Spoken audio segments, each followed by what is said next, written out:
How can I, just by having a single photo of myself, input it into an AI, and without having any knowledge of 3D ES Max or knowing how to use it, create a 3D model that I can use in 3D S Max projects and other 3D software?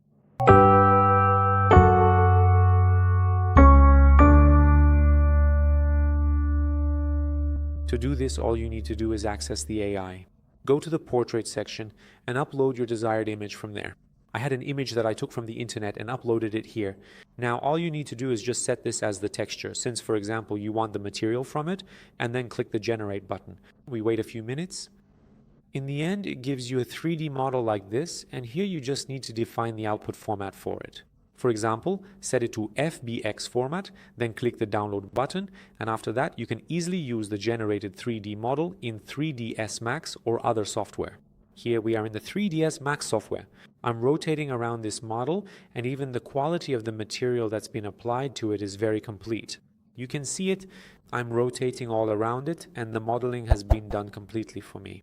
If you found this tutorial helpful, be sure to subscribe to the page. Also, hit the bell so that as soon as a new tutorial is published, you get access to it. See you in the next tutorials.